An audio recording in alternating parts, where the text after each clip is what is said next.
Okay, so I heard you say your mom made sure y'all had everything you and your brother Yeah, needed growing up. yeah. So Everything, she gave us everything but her. And that's that's every other, single mom. that's, yeah, man, the single mama can't beat her. She's limited. Yeah, she's limited. She's almost set up to fail. Yeah. So she gotta be like the Jackie Robinson was when he went into the Major League Baseball. He was the only, he had to work 10 times there. So the black mother have to do that. So how you was raised and where you was raised, those are the two most important components. So mama can be in the house trying to raise you right, but where you raised might not allow you to come out here and be what mama wants you to be. Cause some people like to fit in with the group. Your zip code dictate. Fuck what your mama say. What zip code is this? Mama, your mama come in and say, hey boy, I bought y'all these school clothes. Mama, I can't wear that. What the hell you mean I can't wear that? Mama, they don't wear red over here. You're gonna wear, boy, you gonna wear that goddamn red. He'll die. Let him go out there and let him wear this red in this zip code. Let him wear this blue in this zip code. He gonna die. So, yeah, all right, so, homie, the zip code shape us.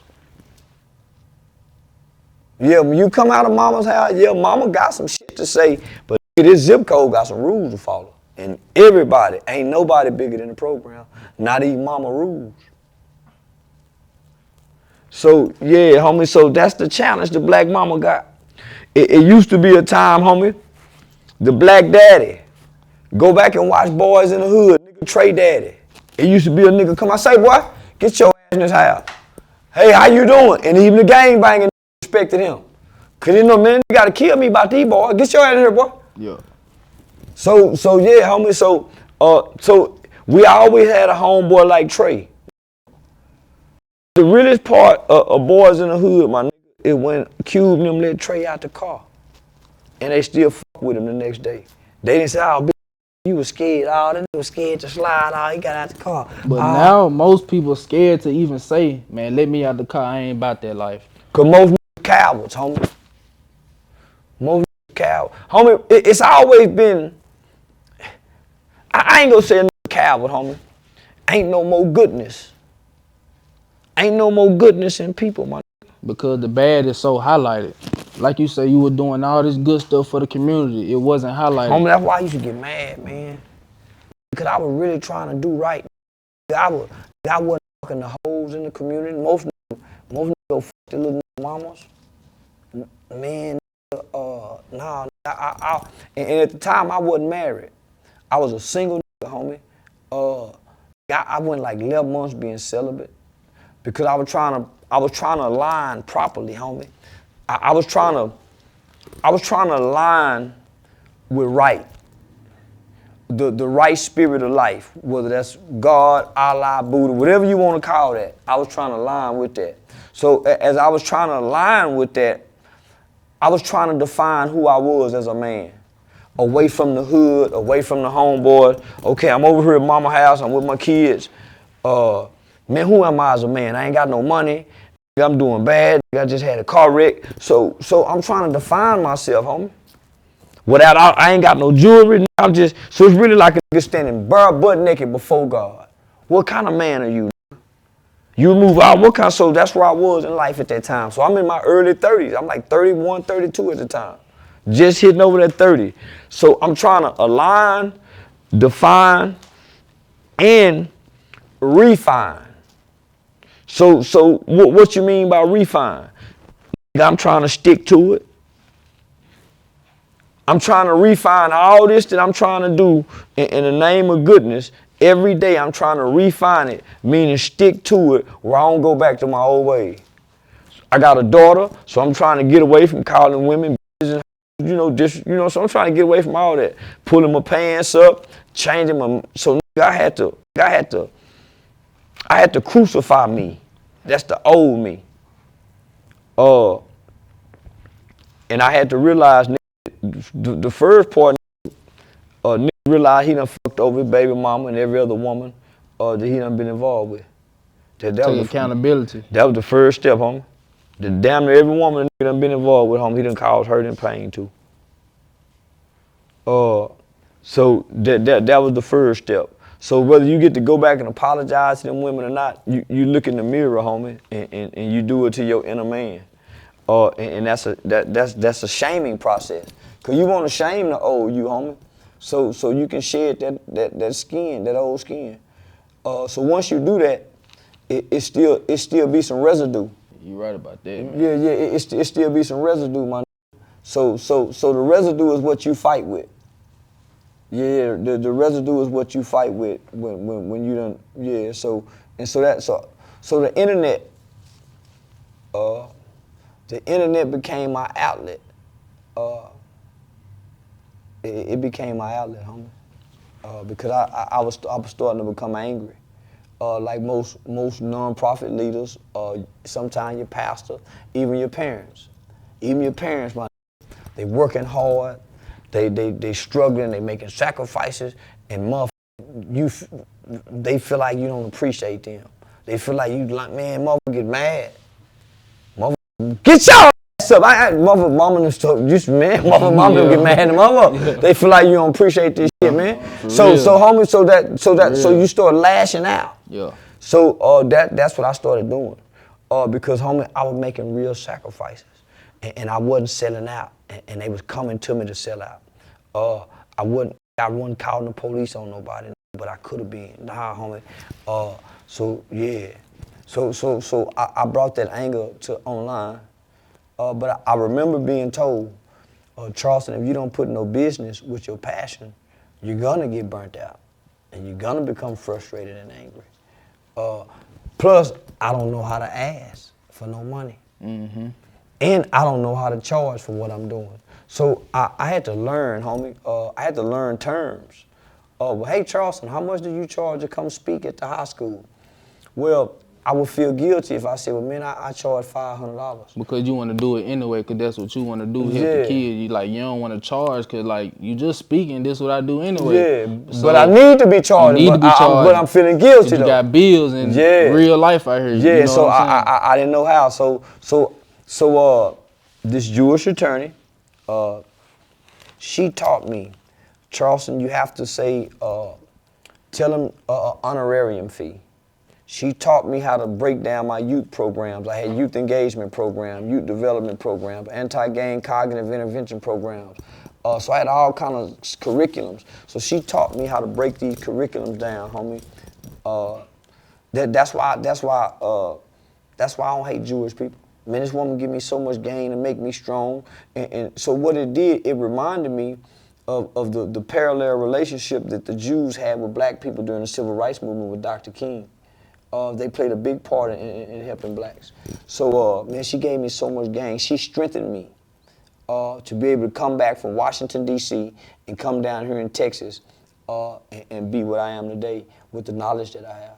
So to be able to acquire that knowledge doing the nonprofit work,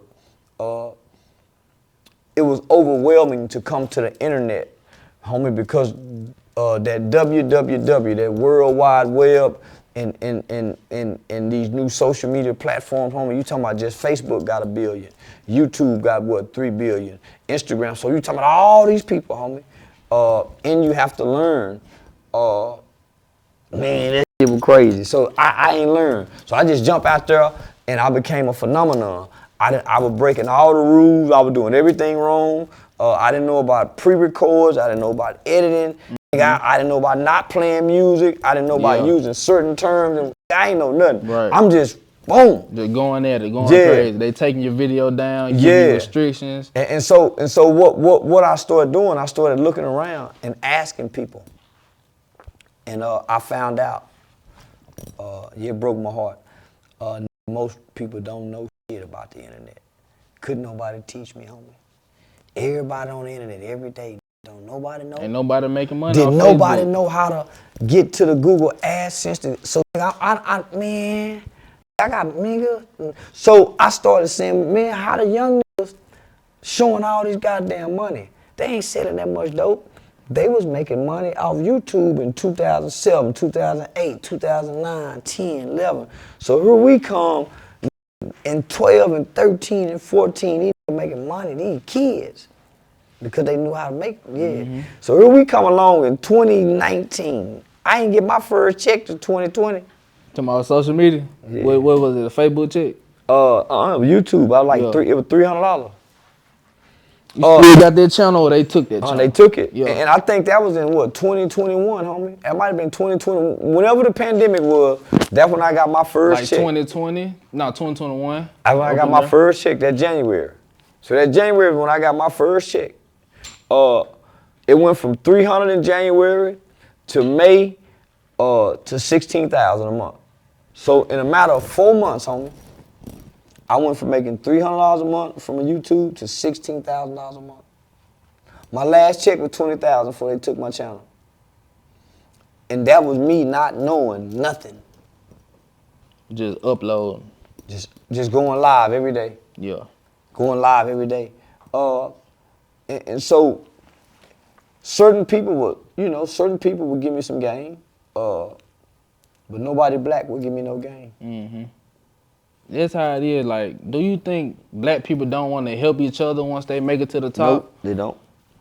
Why is that? Why you think because it's a benefit to keep black people up. It's a benefit to keep other black people up under you when you make it to the top. Why you think that? It secures your position at the top. Makes sense. As sad as that is, it secures your position at the top to keep all these niggas up under you. Hey, where you going? You can't come in here. Say, what you doing up here? That's how they go do you. Hey, what you doing up here? You get up to a level where some more niggas is, nigga, they gonna be looking. If them white people, you walk in the room, they gonna be saying, yeah, man, who is that nigga? Because you become a threat. So you think we are our own enemies in today's time? Black people are each other's enemies? We each other worst enemies. Worst enemies, yeah. Yeah, now we got some enemies, but now we each other's worst enemies. Right. And we each other's first enemy. Before I can even get to whatever enemy that's over there, when I come out of my house, it's an enemy right here. What you want, nigga? Right next door. What's up, nigga? Where you from? Yeah. So once I get past him, it's another enemy. Say, where you get them shoes from?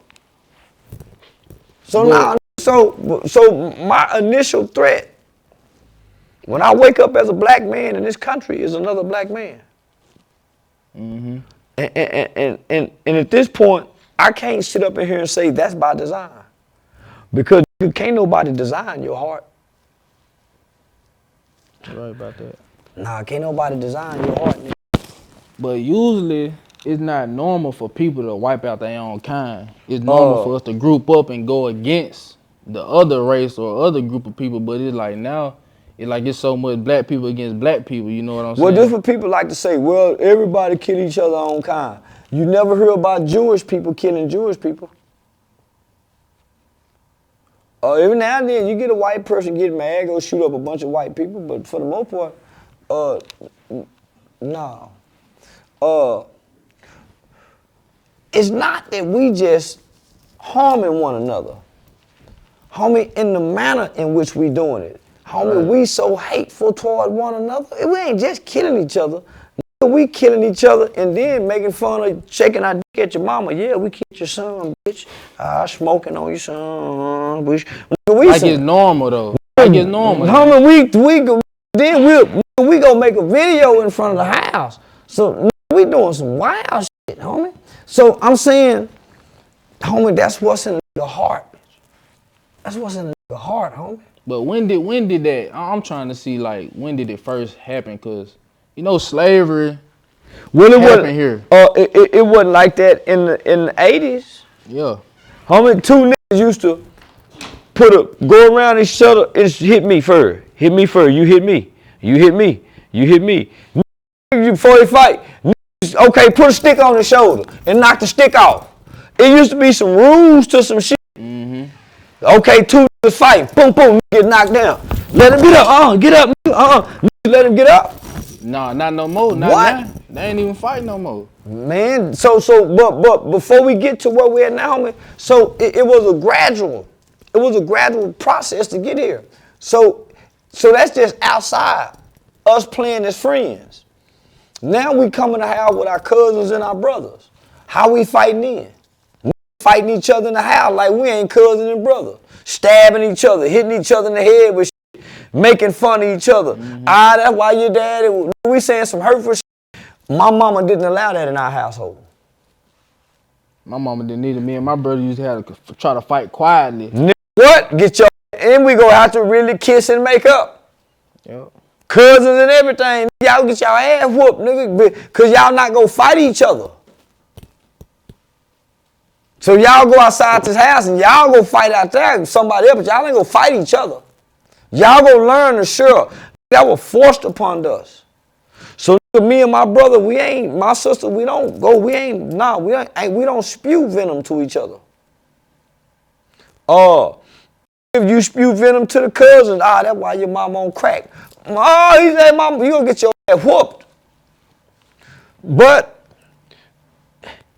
that component of the family been gone. Cause now you got parents that sit around and laugh at the kids doing that. Yeah. Laugh at that shit. The adults laugh and engage that shit. And they talking crazy about their sister or their mama or the other relative in front of the kids. So the kids hearing this. And it's catching up with them. Homie, listen. The biggest problem is love and hate. When we all start playing together as kids and we come outside and I like you, you like me, we go to school together, we live all over here. I come from love. You don't get no love. When we play together, you're a different kind of kid. He got a jealous mama. So he gonna be a jealous little nigga. So the no love kid and the jealous little nigga, they go bond with each other against the kid that's getting love. Especially if one of them get to spend a night over there and they become friends. So these little three boys will be friends from elementary school to middle school. When these two start getting into the streets, if they pull him into the streets, they'll turn on him because he don't come from love. He really ain't that street. He don't know to be cutthroat. He don't know to watch it how he watch because he come from love. So he trusts people. They don't trust nobody. So this is the components of that we running together, homie, in our cliques, in our gangs, and our little circle of friends. So back in my day, that's why mama used to say, hey, I need to talk to that boy, mama. Where mama work at? What do people do for a living?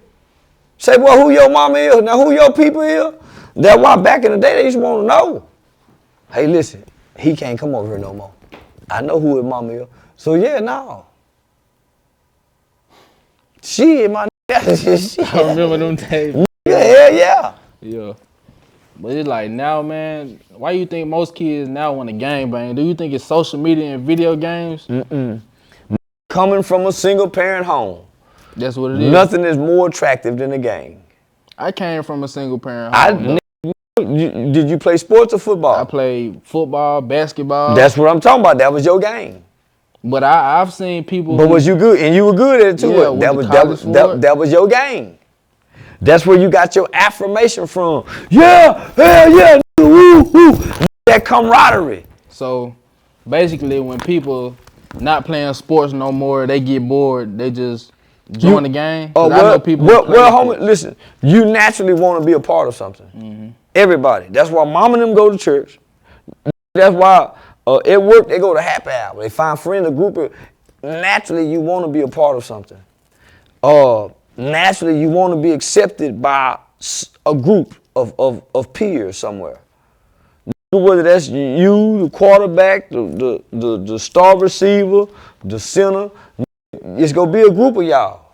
And y'all, that's y'all camaraderie. When you score a touchdown, y'all got a handshake y'all do. Man, nigga want that. Y'all got a uniform. On Thursdays, y'all got your ties on. On Fridays, y'all walking through the school with your jerseys on. Y'all got, that's y'all uniform. Yeah. So a nigga that ain't got that, shit, they want that too. Yeah. So nigga, who provides that? The game. You got the big homie say, what's up, little homie? You got a father figure. You got all that's in the game, my nigga. And it's very appealing, especially to the young, impressionable mind. But nigga, when you come from where you come from, if you don't play football, you what this neighborhood say.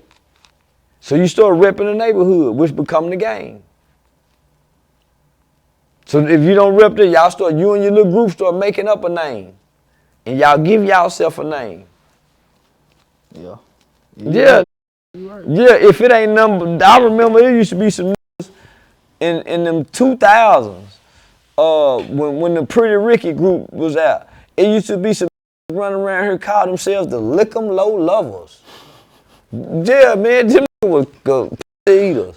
Called themselves the Lick 'em Low Lovers. I think all them got bumps on their lips now. Man. Yeah, I think all them lips break out now. And they stood on it. They stood What? they stood on that name. Man, them used to go to, them be in the club.